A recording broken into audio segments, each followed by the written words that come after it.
Hi brother, మీ పేరు? అనిల్ కుమార్ అన్న. Brother, Janasena TDP ఇది పాలన ఎట్లా అనిపిస్తుంది? పాలనే ఉందన్న, ఏదో వాళ్ళు గెలిచారు, వాళ్ళ ఆనందం కొరకు 5 ఏళ్ళు అట్లా కళ్ళు మూసుకుంటాం అంతే వైసీపీలుగా. మనం ఏం చేయలేం అన్న. చెప్పిన పథకాలు అయితే ఏం అమలు అయితే కాలా కదా, సో ఇంక మనం ఏం చేయగలుగుతాం? వాళ్ళు గెలిచినప్పుడు మనం సైలెంట్గా ఉండాలి, ఏదో చేయని వాళ్ళు ఈ 5 ఏళ్ళు ఏదో చేస్తారు కదా. అంటే ఇప్పుడు చాలా హామీలు ఇచ్చిర్రు, ఇంకా చాలా హామీలు అనేది ఇంకా బయటికి రాలేదు. సో అవి ఇంకా రావు, అయిపోయినాయి, కథం అయిపోయింది. ఇంకా దాంట్లో ఏవి కానీ ఓపెన్ అప్ అవ్వు, ఏవి రావు. పథకాలు అనేది ఇంక క్లోజ్. ఎందుకంటే గెలిచిపోయారు కదా, గెలిచిన తర్వాత ఏమి చేయరు. గెలవకుండా ముందు 100 మాటలు చెప్పారు కానీ దాంట్లో ఏదో ఒకటి ఇప్పుడు ప్రూఫ్ చేయలే. అది మళ్ళీ ఇంతకు ముందున్న వైసీపీ పాలనలో ఎట్లా అనిపించండి మీకు ఆంధ్ర రాష్ట్రం? నాకు అనిపించేది పక్కన పెడితే, ఆంధ్ర రాష్ట్రంలో ప్రతి ఒక్క జనాలకి మంచి జరిగిందో లేదో జనాలే చెప్పారు కదా. ఇప్పుడే చాలా మంది ట్రోలర్స్ వాళ్ళే దాని యాంటీ చూపించారు.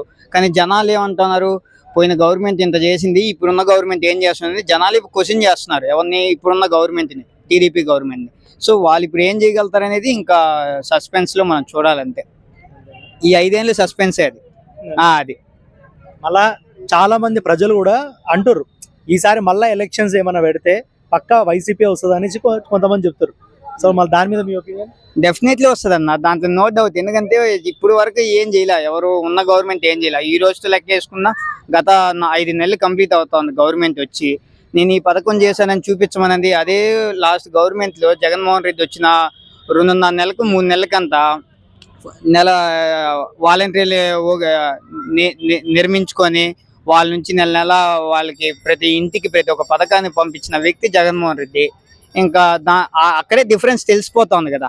ఉన్న వాలంటీర్ని బెరికేసావు, ఇప్పుడున్న గవర్నమెంట్ వాలంటీర్స్ లేరన్న తిరుపతిలో, ఆంధ్రాలో ఏది ఉన్న వాలంటీర్స్లో ఎవరు లేరు. సో సచివాలయం స్టాఫ్ని ఒక కూలోలాగా తిప్పించిన వ్యక్తి ఎవరైనా ఉన్నారంటే మన సీఎం చంద్రబాబు నాయుడు అని చెప్పుకోవాలి. అది మళ్ళీ ఇప్పుడు ముందు మళ్ళా వైసీపీ వచ్చే ఛాన్సులు ఏమైనా ఉన్నాయా? డెఫినెట్లీ. పవన్ కళ్యాణ్ కొంచెం ఏంటంటే హ్యాట్రిక్, మేము ఈసారి హ్యాట్రిక్ కొడతామని అంటారు. హ్యాట్రిక్ యాడ్ వస్తారన్న, ఇంకా లేదు. హ్యాట్రిక్ అనే ఛాన్సెస్ కూడా లేవు, ఇంకా అయిపోయింది, క్లోజ్. ఈ దెబ్బతో పవన్ కళ్యాణ్ కానీ బయటకు వస్తే, ఆ పార్టీని వదిలి బయటికి కానీ వస్తేనే పవన్ కళ్యాణ్కి వాల్యూ అనేది వస్తుంది. ఈసారి మళ్ళీ కూటమికి మేము కలిసే వస్తాము అని అంటే ఈసారి ఎవరు అసలు దేకరు. అది ఇప్పుడు యాజ్ ఎ చంద్రబాబు నాయుడు కాకుండా పవన్ కళ్యాణ్ సీఎం అయ్యే ఛాన్సులు ఏమైనా ఉన్నాయా అన్న? డెఫినెట్లీ నా చంద్రబాబు నాయుడు కన్నా ఎక్కువ క్యాపబిలిటీ ఉన్న వ్యక్తి ఎవరైనా అంటే అది పవన్ కళ్యాణ్ చెప్పాలి. ఎందుకని అంటే ఇప్పుడు కూటమిలో ఉన్నారు కాబట్టి ఆయన పవర్ ఆయనకు తెలియదు. రేపు బయట వచ్చేస్తే వైఎస్ఆర్సీపీకి జనసేనకి అనేదే ఉంటది తప్ప టీడీపీ అనేది కంప్లీట్ క్లోజ్ అయిపోయింది. ఇంకా ఆల్మోస్ట్ వచ్చే ఎలక్షన్స్ లో కూడా క్లోజ్. ఎందుకంటే ఆయనకి ఇప్పుడు దగ్గర 65 అబోవ్ ఉంది ఆయన ఏజ్. 65 అబోవ్, 70 నియరెస్ట్ 70 ఉంది. ఇంకా ఆయన రేపు వచ్చే ఎలక్షన్స్ లో ఏం చేయగలుగుతారన్నా? ఒక పాదయాత్ర చేయలేరు, ఒక మీటింగ్స్ పెడితే అటెండ్ అవ్వలేరు. ఇంకా అలాంటప్పుడు ఏం చేయగలుగుతారు ఆయన? ఏం చేయలేరు.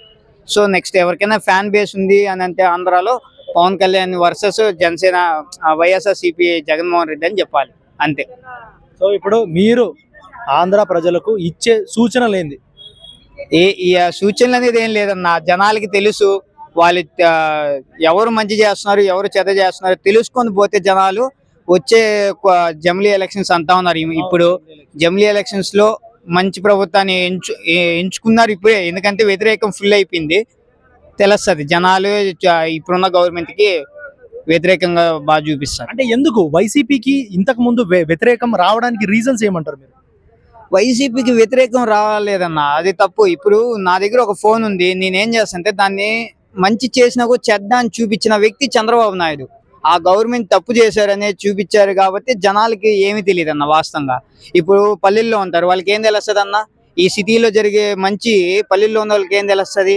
ఏదో వాళ్ళు నిలబెడితే బియ్యం వచ్చాయా, ఇంటికి డబ్బు వాలంటీర్ తెచ్చి డబ్బులు ఇచ్చారా, అది వరకే తెలుసు. కానీ ఈ జరిగే డెవలప్మెంట్ ఏం తెలుస్తుంది అన్న? 8 సీపోర్ట్లు కట్టినాడు, కొన్ని వేల కోట్ల ప్రాజెక్ట్స్ బయటకు తెప్పించారు. అవన్నీ ప్రూఫ్లతో సహా చూపించిన వ్యక్తి జగన్మోహన్ రెడ్డి. ఇప్పుడు మీద 6 నెలలు అయింది గవర్నమెంట్ వచ్చి. ఆయన మొన్న లోకేష్ కు అంటారు ఏమని, ఈ విధంగా మేము రోడ్ మ్యాప్ వేయాలి, ఒక రోడ్ మ్యాప్ వేసి ఆ రోడ్ మ్యాప్ లో మేము 1 ఇయర్ దాకా ఆలోచించి మళ్ళీ చెప్తాము అని అంటే, అంతవరకు ఎవరుంటారన్న? గవర్నమెంట్ వ్యతిరేకం వస్తుందా? ఫుల్గా వస్తుంది వ్యతిరేకం. అది